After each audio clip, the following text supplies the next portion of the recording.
नमस्कार, news point लेकर हाजिर हूं मैं राजीव। दोस्तों, मोदी की चुप्पी और अमित शाह के बड़बोलेपन से बीजेपी का बेड़ा गर्क हो रहा है। आप समझ ही गए होंगे कि मैं संसद में संविधान पर चर्चा के दौरान अमित शाह के दिए भाषण का जिक्र कर रहा हूं, जिससे ऐसा बवाल पूरे देश में मचा है जो किसी भी तरह से बीजेपी संभाल नहीं पा रही है। कायदे से मोदी को राज्यसभा में भाषण देना था, लेकिन उनकी जगह न जाने क्यों अमित शाह ने भाषण दिया और बाबा साहब के लिए अपमानजनक टिप्पणी उन्होंने की। हद तो तब हो गई जब इस पर उन्होंने माफी भी नहीं मांगी। लेकिन अब पूरे देश में अमित शाह से माफी के साथ साथ इस्तीफे की मांग भी हो रही है। कल किस तरह जयपुर में कांग्रेस कार्यकर्ताओं पर पानी की बौछार की गई, यह आपने देखा ही है, और ऐसा ही प्रदर्शन पूरे देश में अब हो रहा है। बल्कि आज तो कई जगहों पर अमित शाह के पुतले दहन की भी खबरें हैं। कांग्रेस नेता जगह जगह प्रेस कॉन्फ्रेंस कर रहे हैं और अब बेलगावी अधिवेशन तक, जनता तक अमित शाह की बात पहुंचाने का सिलसिला जो है वो जारी रहेगा, ये तय मानिए। अपनी खाल बचाने के लिए बीजेपी राहुल गांधी पर नए नए आरोप लगा रही है। अब बीजेपी सांसद गिरिराज सिंह ने कहा है कि राहुल बाउंसर की तरह व्यवहार कर रहे हैं। दरअसल बीजेपी के इन हमलों में राहुल गांधी से डर साफ नजर आ रहा है। हालांकि राहुल इन हमलों से रुक नहीं रहे हैं। कल राहुल गांधी महाराष्ट्र के परभणी का दौरा करेंगे और वहां 10 दिसंबर की शाम को रेलवे स्टेशन के बाहर डॉक्टर बाबा साहब अंबेडकर की प्रतिमा के पास संविधान की कांच से बनी प्रतिकृति को क्षतिग्रस्त कर दिया गया था, जिसके बाद परभणी में हिंसा भड़क उठी थी, आपको याद होगा। और राहुल यहां पुलिस हिरासत में मारे गए सोमनाथ सूर्यवंशी के परिवार से मिलेंगे और इसके अलावा वो विजय वकोडे के परिवार से भी मिलेंगे, जिनकी विरोध प्रदर्शन में भाग लेने के दौरान जान चली गई थी। बीजेपी राहुल गांधी के इस दौरे से अभी से परेशान नजर आ रही है। राज्य भाजपा प्रमुख यानी महाराष्ट्र के भाजपा के प्रमुख और राजस्व मंत्री चंद्रशेखर बावनकुले ने राहुल गांधी के दौरे को नाटक करार दिया है। यह समझ से परे है दोस्तों कि आखिर पीड़ित परिवारों से मिलना बीजेपी को नाटक क्यों लगता है।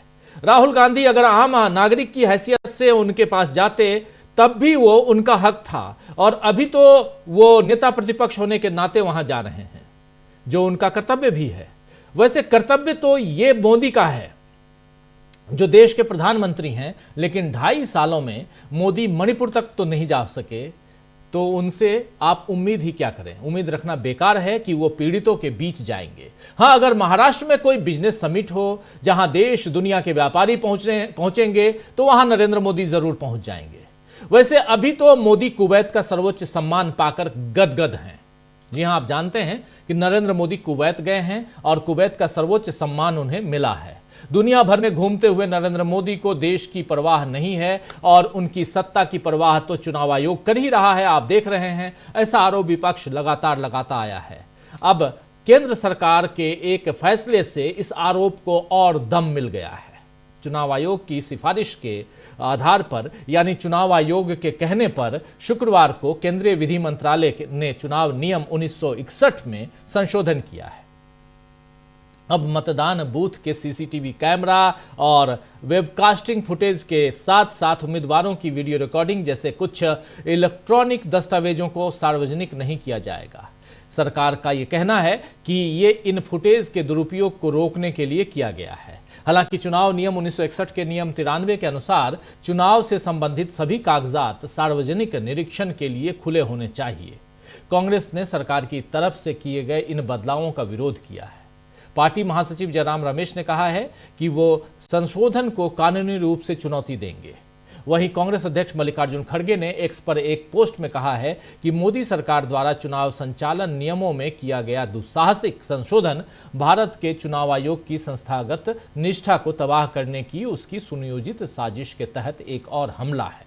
खड़गे ने अपने तर्क के समर्थन में कई मामलों को गिनाया है और कहा है कि इससे पहले उन्होंने भारत के मुख्य न्यायाधीश को चुनाव आयुक्तों की नियुक्ति करने वाले चयन पैनल से हटा दिया था और अब वो हाईकोर्ट के आदेश के बाद भी चुनावी जानकारी को छिपाने का सहारा ले रहे हैं। कुछ ऐसी ही बात केसी वेणुगोपाल ने भी कही है। ये केसी वेणुगोपाल को सुनते हैं कि क्या कुछ कहा है इसी मसले पे। बात जो है वो चुनाव में जो चुनाव के जो नियम 1961 का के जो की धारा 93 है 93 है, उसके आधार पर जो बातें कही गई हैं उसमें परिवर्तन कर दिया गया है। उसी पर क्या केसी वेणुगोपाल कह रहे हैं, सुनिए जरा।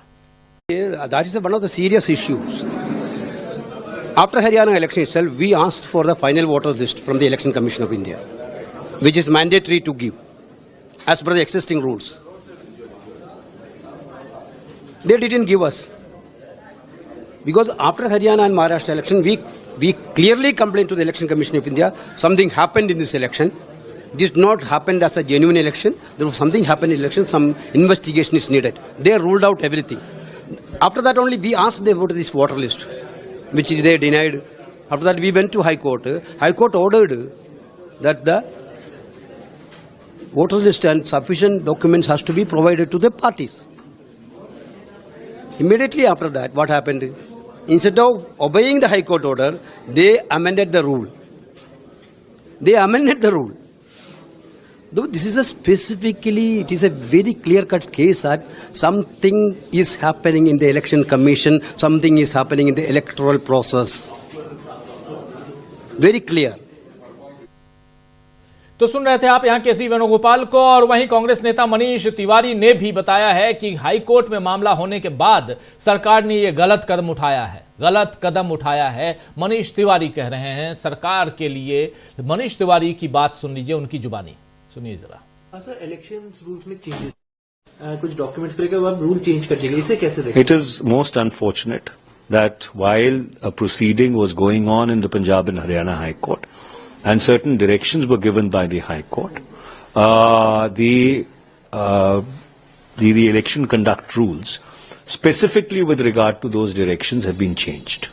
Obviously, the court will take cognizance of it because it's an ongoing list. But more importantly, it sends out a very negative signal with regard to the intent to maintain integrity and credibility of the electoral processes. We condemn it, and these rules obviously will have to be laid on the floor of Parliament, and in the budget session of Parliament, I think the Indian तो मनीष तिवारी को आप सुन रहे थे। दरअसल अब बार बार संविधान की दुहाई मोदी देते आए हैं और वो बताएं कि उन्हें भ्रष्टाचार से कितना परहेज है, लेकिन उनकी सरकार पिछले दरवाजे से चुनावों की पारदर्शिता खत्म करने की जो कोशिश कर रही है वो संवैधानिक संस्थाओं और लोकतंत्र दोनों के खिलाफ है। मोदी सरकार को बचाते बचाते चुनाव आयोग अपनी साख को ही खतरे में डाल चुका है और यहां अमित शाह बीजेपी के लिए मुसीबत बन गए हैं। यानी एक तरफ राजीव कुमार जो चुनाव आयोग के मुख्य चुनाव आयुक्त हैं और दूसरी तरफ अमित शाह, ये दोनों एक चुनाव की प्रक्रिया को और दूसरे संविधान को, अंबेडकर का नाम लेकर, इन दोनों मामले में किस तरह बीजेपी को और अपनी सरकार को मुसीबत में इन दोनों ने डाला है, इसकी बानगी आप लोग देख चुके हैं। अंबेडकर मामले के अलावा अब बिहार में नीतीश कुमार की नाराजगी का मामला बीजेपी के लिए मुश्किल बन रहा है, कह सकते हैं। कुछ दिन पहले बिहार चुनाव और वहां सीएम फेस को लेकर अमित शाह ने नीतीश कुमार के नाम पर टाल मटोल वाला जवाब दिया था कि चुनाव बाद में पार्लियामेंट बोर्ड इस बारे में तय करेगा, यानी कि चुनाव के बाद पता चलेगा कि कौन वहां का मुख्यमंत्री होगा। तब से नीतीश कुमार बीजेपी से नाराज चल रहे हैं। अब वो बीमार बताए जा रहे हैं और इस वजह से बिहार बिजनेस कनेक्ट तक में नहीं पहुंचे और न ही उद्योगपतियों से उन्होंने मुलाकात की। बताया जा रहा है कि अंबेडकर पर अमित शाह के बयान के बाद नीतीश पर अपना रुख स्पष्ट करने का दबाव बन रहा है। केजरीवाल ने तो इस बारे में उन्हें चिट्ठी लिखी ही है और अब नीतीश सार्वजनिक कार्यक्रम में नजर नहीं आ रहे हैं, तो फिर बिहार में कयास लगने लगे हैं कि क्या कोई बदलाव होने वाला है, क्योंकि नीतीश जब भी चुप हुए या बीमार हुए उन्होंने पलटी मारी है। क्या नीतीश पलटी मारने जा रहे हैं, एक बड़ा सवाल है। तो आइए दोस्तों, आज न्यूज पॉइंट में चर्चा करेंगे कि अमित शाह के बड़बोलेपन से कैसे फंस गई है बीजेपी, भाजपा के षड्यंत्र का कैसे हो रहा है पर्दाफाश और कांग्रेस का पूरे देश